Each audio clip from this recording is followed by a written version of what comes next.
नमस्कार. ग्रामसेवकांची कार्ये आणि कर्तव्ये या संदर्भात सिंधुदुर्ग जिल्ह्यामध्ये सिंधुदुर्ग जिल्हावासियांची जनजागृतीची मोहीम आम्ही संघटनेच्या वतीने घेण्याचं ठरवलं होतं आणि त्याला निमित्त होतं बांधकाम कामगारांचं जे काही शोषण ग्रामसेवकांकडून चाललेलं आहे, तर त्या संदर्भात ग्रामसेवकांची कार्य आणि कर्तव्ये ही सामान्य जनतेला कळावीत म्हणून आमचा हा उद्देश होता. त्याच्यामध्ये पहिल्या भागामध्ये आम्ही ग्रामसेवकांसाठी जे काय त्यांचं मुख्यालय राहण्याचा जे काही शासन नियम आहे त्याच्याप्रमाणे त्यांना घरभाडे भत्ता मिळतो या विषयावर आम्ही लक्ष वेधलं होतं. दुसऱ्या भागामध्ये बायोमेट्रिक प्रणाली. आज जर सिंधुदुर्ग जिल्ह्यामध्ये कुठल्याही तुम्ही ग्रामीण भागात गेला तरी 11 वाजल्याशिवाय कुठलाही ग्रामसेवक तुम्हाला त्या ग्रामपंचायतीमध्ये जाताना दिसणार नाही. काही अपवाद आहेत की जे टाइम टू टाइम जात आहेत, परंतु 11 वाजता आणि दुपारी मीटिंगच्या नावाखाली कुठेतरी जाणं अशा पद्धतीच्या काही तक्रारी या ग्रामस्थांकडूनच आमच्यापर्यंत येत आहेत. तर त्यासाठी बायोमेट्रिक प्रणाली त्यांना वेतन देताना लागू करण्यात यावी अशा पद्धतीच्या 2 भागामध्ये आम्ही, आणि हे शासन नियम आहेत, याची शासनाच्या मार्गदर्शक सूचना आहेत आणि त्याची अंमलबजावणी मात्र ग्रामसेवक जाणीवपूर्वक करताना दिसत नाही आहे. त्याच्यावर ग्रामस्थांनी जागरूक होऊन अट्टहास धरणं, ग्रामसभांमध्ये आग्रह धरणं एक महत्त्वाचा पहिल्या 2 भागांमध्ये विषय होता. आजच्या भागात मी तुम्हाला सांगणार आहे की एवढं सगळं झाल्यानंतर सुद्धा जो काही बांधकाम कामगारांच्या संदर्भात शासनाकडून मुख्य कार्यकारी अधिकाऱ्यांकडून त्यांना पत्र गेलेलं आहे, गटविकास अधिकाऱ्यांकडून पत्र गेलेलं आहे, तरी सुद्धा काही जिल्ह्यातले काही 40 ते 50% ग्रामसेवक अजूनही कामगारांना दाखले देण्यास दिरंगाई करत आहेत. काही 50% ग्रामसेवक देत आहेत समंजसपणे, परंतु काही जण मुजोरी करून संघटनेच्या नावाखाली दिरंगाई करत आहेत. आणि हास्यास्पद अशी गोष्ट की मुख्य कार्यकारी अधिकाऱ्यांनी पत्र दिल्यानंतर सुद्धा ग्रामसेवक संघटनेच्या वतीने एक पत्र दिलं जातंय की हे पत्र तुम्ही मागे घ्यावं अशी एक विनंती करण्याचं पत्र दिलं जातंय आणि कामगारांना सांगितलं जातंय की आम्ही याला सुद्धा नकार दिलेला आहे. अरे बाबांनो, तुम्हाला जर नकार द्यायचा असेल तर जाहीर द्या. मुख्य कार्यकारी अधिकाऱ्यांना कशाला विनंती करताय की पत्र मागे घ्या? मुळात तुमची कार्य आणि कर्तव्य आणि शासनाच्या लोकसेवकाने कायद्याद्वारे दिलेल्या निर्देशांची अवज्ञा करणे अशा पद्धतीची पायमल्ली तुमच्याकडनं होत आहे. आणि ही कोणासाठी होत आहे बाबांनो? आम्ही हा आग्रह का धरतोय तर जे कष्टकरी, ज्यांचं हातावर पोट आहे, गोरगरीब कामगार जे रोजंदारीवर काम करतात, मजुरीवर काम करतात, अशा लोकांना तुम्ही शासन नियम आणि या सगळ्या गोष्टी दाखवताय, परंतु तुम्ही त्या मुख्यालयी राहत नाही, त्याचा घरभाडे भत्ता घेताय, तुम्ही वेळेवर ग्रामपंचायतींमध्ये जात नाही आहात. या सगळ्या गोष्टींकडे जे नियम आहेत त्याच्याकडे मात्र तुम्ही दुर्लक्ष करताय आणि गोरगरीब बांधकाम कामगारांसाठी नियमावली दाखवताय. ही कुठेतरी मनाला वेदना देणारी गोष्ट आहे. आपला तो बाबे आणि दुसऱ्याचा तो कार्टा अशी म्हणण्याची जी काही आपल्या मालवणीमध्ये प्रथा आहे, ती प्रथा आजच्या ग्रामसेवकांमधून काही जे काय दाखवत आहेत आणि जे संघटनेच्या वतीने नकार देत आहेत अशा ग्रामसेवकांना लागू होत आहेत. याच्यामध्ये महत्त्वाचा विषय मध्ये येणाऱ्या ग्रामसभांमध्ये आता ज्या काही 15 ऑगस्टच्या ग्रामसभा होत्या त्या तहकूब झाल्यानंतर आता सिंधुदुर्ग जिल्ह्यामध्ये चालू होत आहेत. तहकूब झालेल्या ग्रामसभा घेण्यात येणार आहे.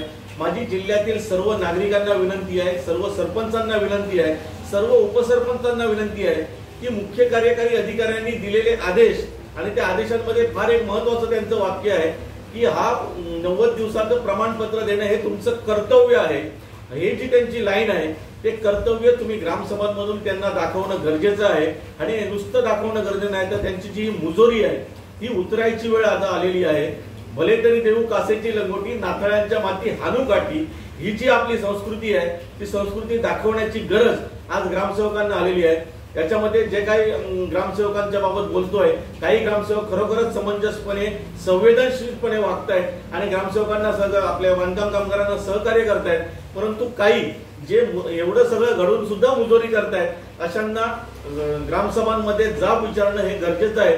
दुसरी गोष्ट, आतापर्यंत ज्या पद्धतीने आपण जाब विचारला, माझी सिंधुदुर्ग जिल्ह्यातील सर्व सरपंचांना, उपसरपंचांना आणि बांधकाम कामगारांना विनंती आहे की आपण सर्वांनी एकजूटपणे या ग्रामसेवकांना, तुम्ही मुख्यालय राहत नाही, घरभाडे भत्ता घेताय, घरभाडे किती तर मूळ वेतनाच्या 9% घरभाडे घेताय, भत्ता घेताय, तुम्ही वेळेवर कामाला येत नाही आणि त्याच्यानंतर तुम्ही पूर्ण पगार घेताय, मात्र गोरगरीब कामगारांना तुम्ही त्यांची पिळवणूक करताय.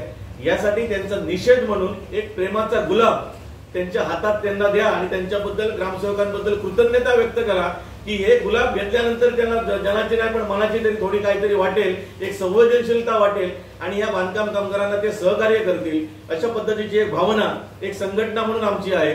दुसरी एक बाब म्हणजे ज्या पद्धतीने आपण ही सगळं निषेधार्ह लाक्षणिक तुम्ही जे काही आंदोलन म्हणून करणार आहात त्याचे फोटोज, त्याचे व्हिडिओज गावागावातून प्रसारमाध्यमातून आपण आपला ग्रामसेवक किंवा ग्रामविकास अधिकारी कशी गोरगरीब कष्टकऱ्यांची पिळवणूक करते आहे हे सर्वांना दाखवणं गरजेचं आहे। याच्यासाठी तेवढीच त्याची प्रसिद्धी करा। दुसरं, मी आज तुमच्या समोर जो कागद आणलाय याच्यामध्ये ग्रामसेवकांना जे वेतन दिलं जातं त्या वेतनाचा चार्ट त्यांच्याच जिल्हा परिषद ग्रामपंचायत विभागाने दिला आहे। त्याच्यामध्ये ग्रामसेवकांना मूळ वेतन हे 25,500 ते 81,100 हे मूळ वेतन आहे।